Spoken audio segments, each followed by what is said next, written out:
I want to explain my discharge. I got a general under honorable conditions. I want to explain it because this is kind of the stuff that you want to be looking for. And it's obviously going to bring up some bad feelings and hard feelings and all that, but you're going to have to get over that part so you can read the words and understand what they mean. So here's the one that I got. Dear Airman Combat Craig, I'm recommending your discharge from the United States Air Force for minor disciplinary infractions. The authority for this action is AFR 39-10, paragraph 546. If my recommendation is approved, it always gets approved, your service will be characterized as honorable or general, which in reality, they're both honorable. General, under honorable conditions. Honorable discharge, under honorable conditions. You just don't get the GI Bill. So my reasons for this action are, let me back up. So Desert Storm started, gas. That's when I feared for my life the first time. So I am a pussy and I'm soft and all that kind of stuff. No problem admitting that. My attitude, in addition to being afraid and stuff, was like, you guys are fucking clowns. Like, gas. We have this shitty Mop 4 suit that we sit in. And the plan, for any of you that have gone through Mop 4 training, I don't know what they do now, but the plan was to don your chemical suit, which I did. No more playing with it. We played with those things and trained with them a lot. Like, all right, the one that's got a bunch of holes in it, now you get the real world shit. Gas. Fucking, like, do it. It's like, oh shit. So the plan is you put it on, you drink through a tube. Hopefully it doesn't fall out and mustard gas gets in there and kills you. And you piss and shit in your suit until the all clear. Like, I don't know. I don't know how long these chemical attacks, typically lasts or whatever like that. But I was just like, that doesn't seem like a very viable plan. You guys are setting me up to fail. So my attitude was fuck you, for sure. But I was affected by the gas stuff. So you have to look into your reasoning and then what they did, and if you have room to change things. On or about 16 February 91, you were late for guard mount, for which you received a letter of reprimand. So that's right in the middle of Desert Storm. Started 0300 January 18th, 1991, and it lasted for about 6 weeks. So this is during Desert Storm. I was late for guard mount. For cops, we have to go in early. We get our weapons, go into the clearing barrel, all that stuff. And then we get briefed. So we formation up, and the commanding officer or whatever, our tech sergeant or whatever, tells us like, hey, watch out for this and watch out for that. So we have like an extra half hour. So I don't know if your MOS did that or not.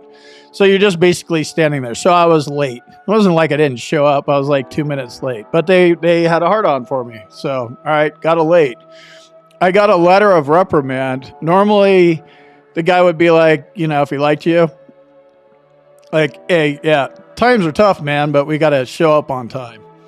And then maybe you would get a letter of counseling, which is less than a letter of reprimand. But since he had a hard on, fuck this guy, we're going to get him out. So letter of reprimand. And that was probably my first one. I had tons of letters of counseling. I could do the job, but I wasn't very good at cleaning my stuff. So when we'd have those white glove inspections, I failed all of them pretty much. I tried to be clean. I still can't really clean. So, you know what I mean? Like, that was probably one of my first letter of reprimands. And that's one of that was the foundation for what happened next. So that was 16 February 91. And then on or about 18 April 91, you were derelict in your duties for which you received a letter of counseling. I can't remember what that one was about. It was either reading the wrong kind of material on post. Like, you could read, you're sitting there guarding something inside a building, and you could read. I was just reading the wrong thing. So I think that's what that was about. but I got a letter of counseling for that.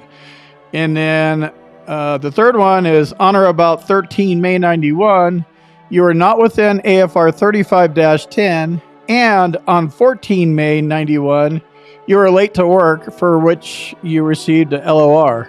Maybe that's why I'm so punctual or something like that. Oh, okay. I know what that derelict was. So they threw in 13 May 91. So that was after Desert Storm. And that was, I didn't shine my boots. Like the war was over, but it was still, it turned into provide comfort. And it's like, really? You guys are hassling because I'm not wearing Corofram boots? Like, we're in fucking Turkey. So, they rode me for that. And then I was late for work again. And then another one, on or about 6 July 91, you were derelict in your duties, for which you received an Article 15. So that was the one that got me kicked out. And I think that one was, we were in guard mount, and they would brief us, and then sometimes they would, question us about stuff. And, like, hey, who's the commander-in-chief? And you just sit there, and the guy, you answer and stuff. And this guy was like a dick. I thought he was a dickhead. And he's like, I think he said the base commander. And I'm like, what a fucking moron. There's only one commander-in-chief. And he's like, no, the commander-in-chief. And then he was like, oh, General Schwarzkopf or something, And then I kind of broke ranks, I guess, whatever they call it, I'm like, it's fucking President Bush, you dumb shit. I said it, and a bunch of people laughed, so I got written up for that. Like, I knew what they were doing to me, but my mental health stuff was going on. I was confused and all that kind of stuff. So I got a straight up general under honorable conditions discharge. When I got out, I just got more fucked up. I had no clue I had mental health problems. So I missed out on the GI Bill, but I wouldn't have been able to do it anyway. I went to junior college for 6 years. I saw this thing called the internet going, and I'm like, there's no school for the internet. They still thought it was a fad in 97 and 98. So I'm like, I'm doing this. I got to stay at home, stay away from people, and just figure this shit out. So that's basically what I did until I stopped working. So for me, in this situation, it would do me no good, other than might make me feel a little better, to go from a general under honorable conditions to just a straight up honorable discharge. And I've seen people talk about this because I made another video. Hey, Combat Craig, I'd really like to get that changed to honorable. Now, I'd feel better about handing it in to an employer. But, that's not a requirement. I never handed in my DD-214 to an employer. You don't have to show them that shit. I was in the Air Force. Prove it. Okay, I wasn't in the Air Force. You know what I mean? That question doesn't happen. But I do get the concept of wanting that change from a general to an honorable. But they're both honorable, and you get all your veterans benefits. And fun fact, you could just go to Voc Rehab, and you could get more education through the Voc Rehab program that you can get on the GI Bill program. People go in there, and the whole idea is well, we want you to find a job. And then the conversation goes into well, would you be happy being a truck driver? Sure. So then they send you to truck driving school. But if you go into the counselor, total enemy, they're not counselors. They're sitting there filtering, trying to jam you into the shittiest job that they can pay the less to have you go through. Some people go in there and it's the only thing that I would be happy doing is being a brain surgeon.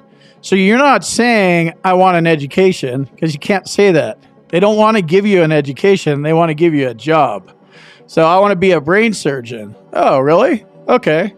Well, what's your college stuff? Yeah, it never went. All right, so you're telling me the only way you're going to be happy is being a brain surgeon, and we're going to have to get you through 4 years of college and then med school and then specialized shit, and we're going to be paying for you for the next 12 years?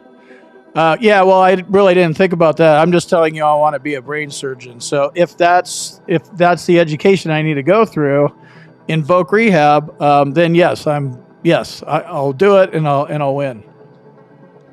So rabbit hole, I do them a lot. Moral to the story is, if you have a general discharge, you can just get your VA rating up high enough, and then you can just go through voc rehab or